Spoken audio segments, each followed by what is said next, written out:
históricos, ela passa por isso. E é interessante notar, tá, que aqui não há a capacidade crítica dos servidores, ela é muito matizada, né, e muito coerente nesse sentido, né, de entender que, de um lado, existe nem sempre, né, os movimentos apresentam critérios exclusivamente técnicos, sim, de acordo aí com esse normativo da ação racional do Estado, os movimentos eles têm uma atuação política, porém, cabe a eles o papel fundamental de organizar a demanda.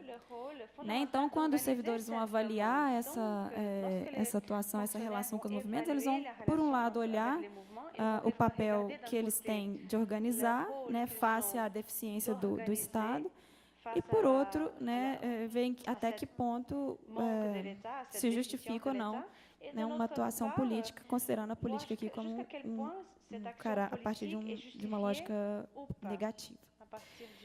E, por outro lado, né, também tem a análise do papel dos movimentos para o próprio INCRA. Né? Então, eu queria enfatizar que longe de ser uma posição unívoca, né, homogênea, de sou contra movimentos ou sou contra a relação de INCRA com movimentos, a gente tem aqui posições muito matizadas e muito complexas, né, que avaliam e refletem sobre as diferentes variáveis, né, que compõem essa relação e, enfim, que são fundamentais para a análise desse papel, dessa relação entre movimentos e Estado.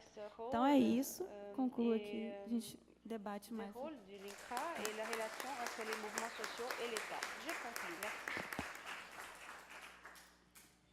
Obrigada, Camila. Merci, Camila. Vamos passar agora. Je passerai maintenant la parole à... Où est-il? Voilà. Vamos passar agora para a fala do Daniel Sefai. Daniel Sefai. Tem uma mudança no Il y a eu un changement dans le titre de la présentation par rapport à celle du programme qui s'appelle Public, Politisation et Socialisation. Obrigado. Inicialmente, eu gostaria de agradecer os nossos anfitriões, como vocês dizem em português, Diogo, Laura, Rodrigo e Sayonara, e as diferentes universidades que se uniram para organizar esse colóquio. Eu agradeço também pelo magnífico acolhimento que temos recebido.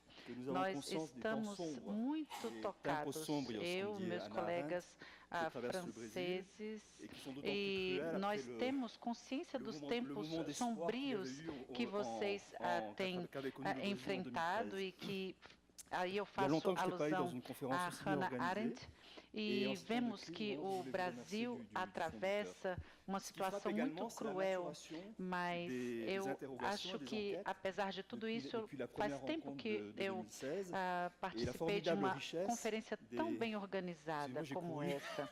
E nós vemos, eu corri bastante, com meu peso foi terrível.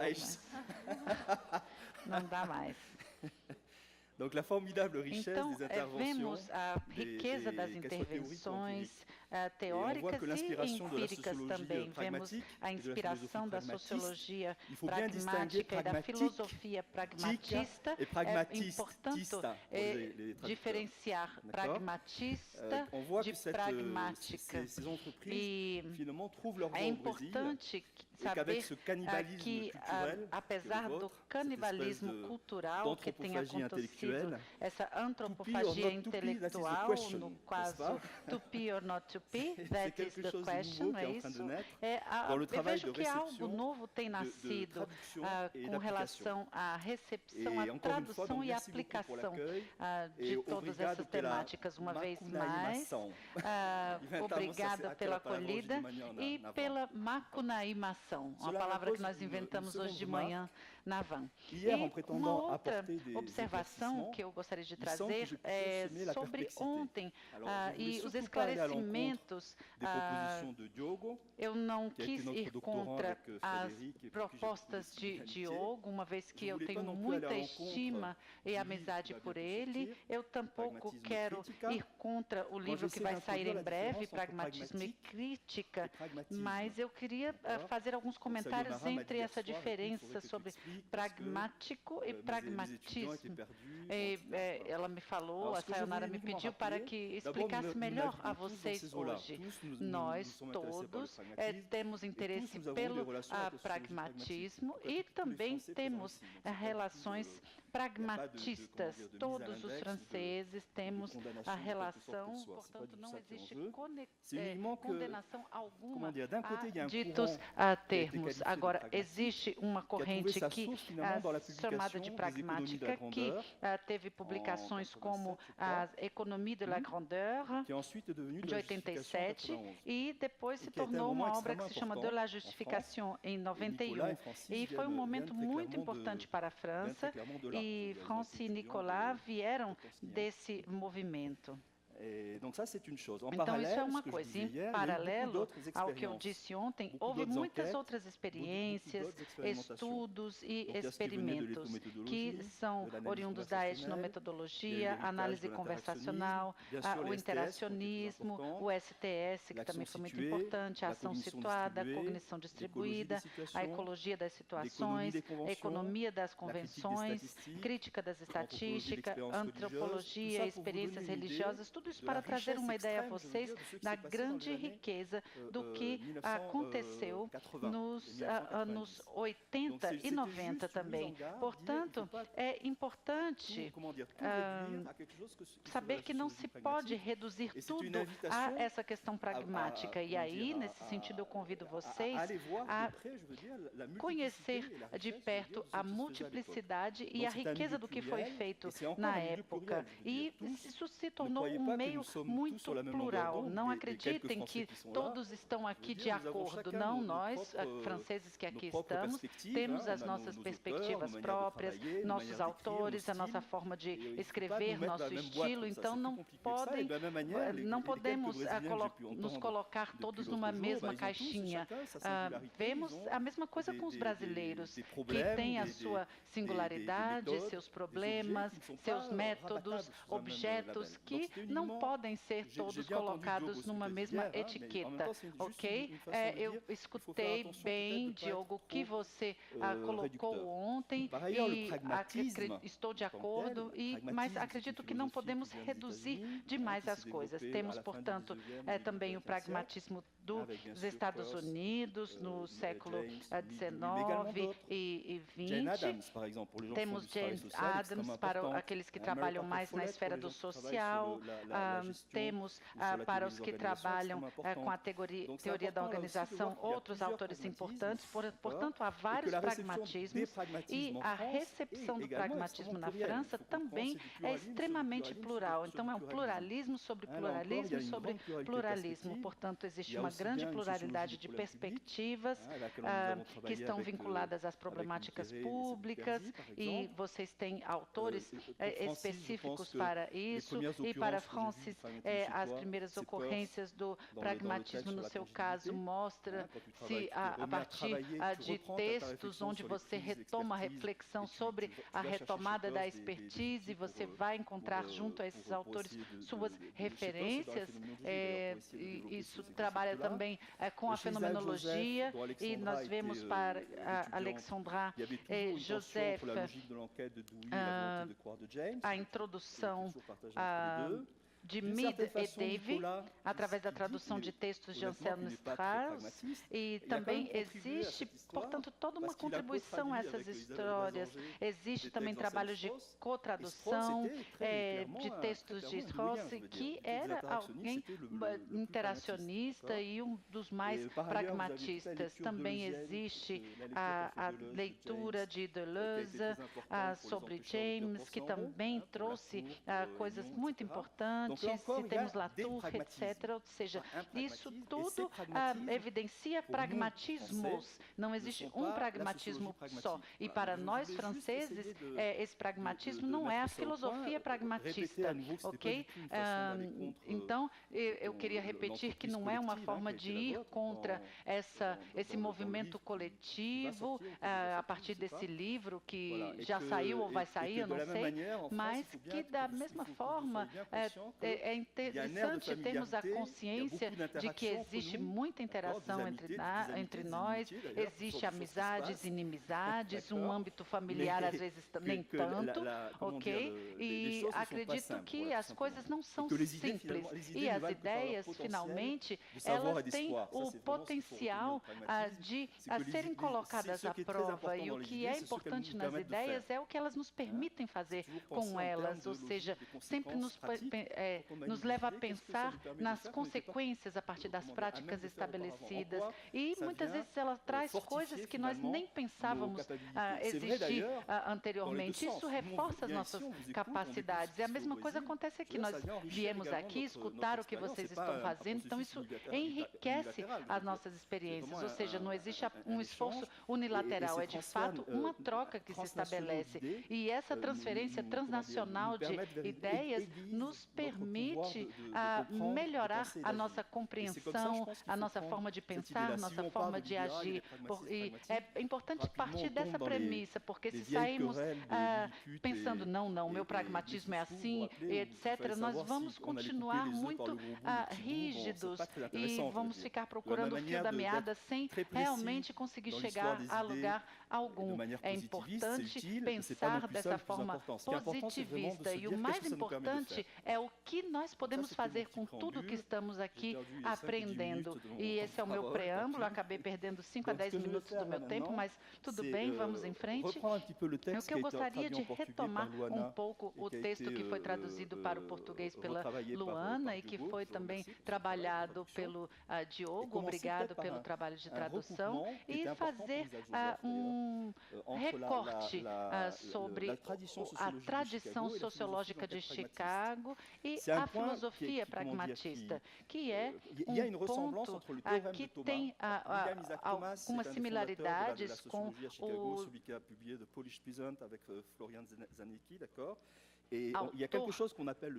que fala sobre o Teorema de Tomás, isso foi batizado por Marton mais tarde, que fala que se os humanos definem essas situações como reais, elas são reais em suas consequências. E é interessante observar a descrição e a definição do trabalho como o domínio de situações problemáticas. E nós vemos aqui, na filosofia pragmatista de Chicago, algo bastante interessante. Bibliograficamente, Thomas preparou seu doutorado no final de 91, onde o seu colega acabava de chegar em Chicago, então aprendeu bastante com esse pragmatista, e Tomás vivia na mesma casa, suas famílias eram muito amigos, e, portanto, eles eram pessoas muito próximas. Isso não é surpreendente, mas vemos que isso se torna crucial na história da sociologia nos Estados Unidos. Quando você lê Goffman, você lê Strauss, você lê todos esses autores, eles falam que a sociologia é uma análise da situação. Isso vem daí. É o primeiro ponto a reter. Essa análise situacional que está ligada diretamente ao pragmatismo. O que acontece é que existem situações que acontecem, e existe então a noção do taking for granted. Eu não sei se vocês conhecem mais, que fala de dados sem questionamentos, e quando traduzimos esse pensamento a partir de 1937 nos Estados Unidos para o inglês, ele coloca taking for granted, que é uma noção bastante encontrada. E há situações, portanto, que acontecem onde não precisamos fazer muitos questionamentos, em contrapartida, outras muito problemáticas. Nos confrontamos a essa noção do desfuncionamento que traz algo, um distúrbio que pode nos ajudar a determinar a que situações estamos nos confrontando e pode mostrar também uma inquietação, agitação, a confusão frente ao desenvolvimento das coisas e, por conseguinte, as consequências das coisas. Essa ação coletiva de busca, de discussão e de experimentação que se dá em torno de uma situação problemática é um conceito muito importante. Quando você compreende isso, você já compreendeu 50% do pragmatismo. Quando você entende que há situações dadas como evidentes e outras como problemáticas e que demandam uma forma de inteligência que geralmente é coletiva e que passa pela pesquisa, pela experimentação, pela discussão e assim nós temos um bom ponto de partida. São algumas propostas elementares que podem ser elementares e eu vou andar mais rápido ainda. E nós percebemos que existe uma relação entre o ser vivo e a sociedade, onde os humanos passam por uma determinação mais aguda dos objetos e também há uma reflexão consciente sobre a própria reação. Distúrbio tem, portanto, hábitos de vida que se estabelecem entre um organismo vivo e o seu meio. Não é algo somente psicológico, mas é algo que nos liga bem diretamente a essa arquitetura das relações e ao nosso meio. A situação se torna problemática quando os hábitos de vida encontram distúrbio, quando atravessamos uma crise e quando vemos que as pessoas saem do seu regime, sua conduta habitual. Esse conceito é bastante interessante. Em Human Nature and Conduct existe o desenvolvimento de um conceito de hábito que faz alusão ao conceito de Bourdieu.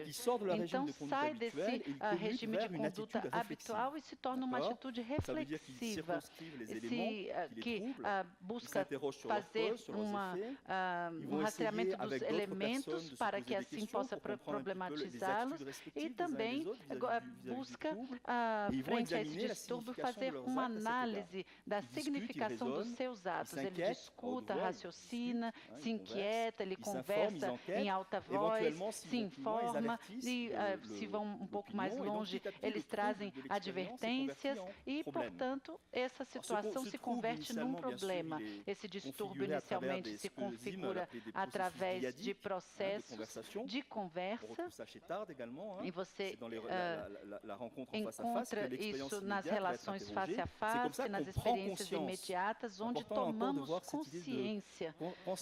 É importante essa ideia de conscientização, que é muito presente nos ativistas, e acho que a explicação advém daí. E nós vemos tudo isso como um dispositivo, a conscientização, algo que nos permite modificar nossa perspectiva. Então, eles tomam consciência de que há uma problemática, começam a se informar, fazem pesquisas que são investigações normativas, cognitivas, e isso está ligado ao fato de conhecer o fato, uma situação, e também se interrogar sobre os valores frente a uma situação, e desenvolvem também uma investigação que conduz ao desenvolvimento de novas experiências práticas sobre o meio, sobre si mesmo e sobre os outros. As transformações não são somente mentais, não é somente uma questão de estado de espírito, mas quando você se questiona, você muda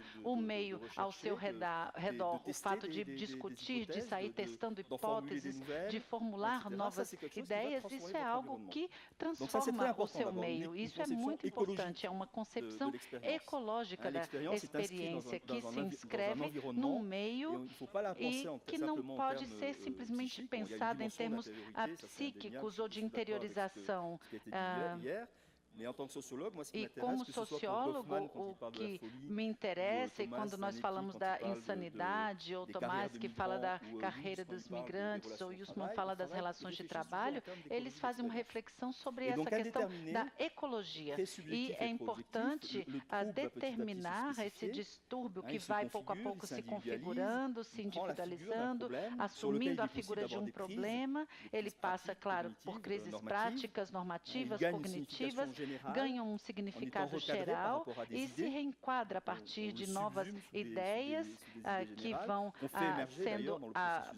vão surgindo a partir desse processo de investigação, é reinterpretado com relação aos precedentes, isso também já foi colocado, e é medido a partir de valores e ideais. Esse processo implica mudança de perspectiva, é um conceito de mudança de perspectiva nas trocas com os próximos que trazem outras significações. O conceito é, portanto, atividade coletiva, investigação e também um processo de associação, de cooperação e de comunicação, engajando, se comprometendo com atividades que são coletivas, um processo de envolvimento e mudança de formas de socialização acontece. Tudo isso se dá através de formas de cooperação e de cooperação que, claro, passam por conflito, passam por competição, mas que levam a formas de associação. Não foi o Latour que inventou isso. Você tem o fundador do Departamento de Sociologia de Chicago, ele fala que a sociologia é a ciência da associação. Então, vocês podem perceber que é uma velha história. Não.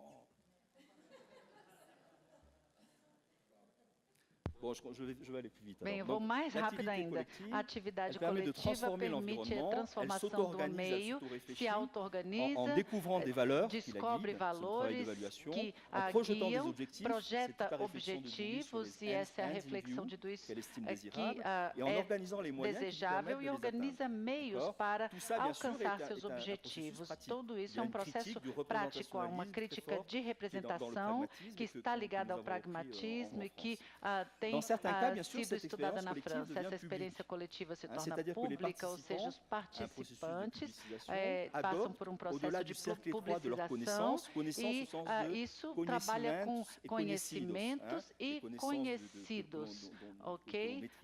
Tudo o que dominamos e também as pessoas próximas, o círculo de amizades, que é um público, uma variável para que trabalha com o mundo social, que tem, por sua vez, as relações entre eu e o tu, e, por outro lado, nessa relação existe um trabalho de investigação, de experimentação, de coprodução de uma experiência comum que busca um ajustamento, uma reflexão comum. É algo que nos ajuda a chegarmos a uma conscientização, ou seja, um trabalho prático que deve ser feito para que as pessoas alcancem seus objetivos. Em contrapartida, nas relações sociais também adotamos atitudes de grupo aos quais pertencemos.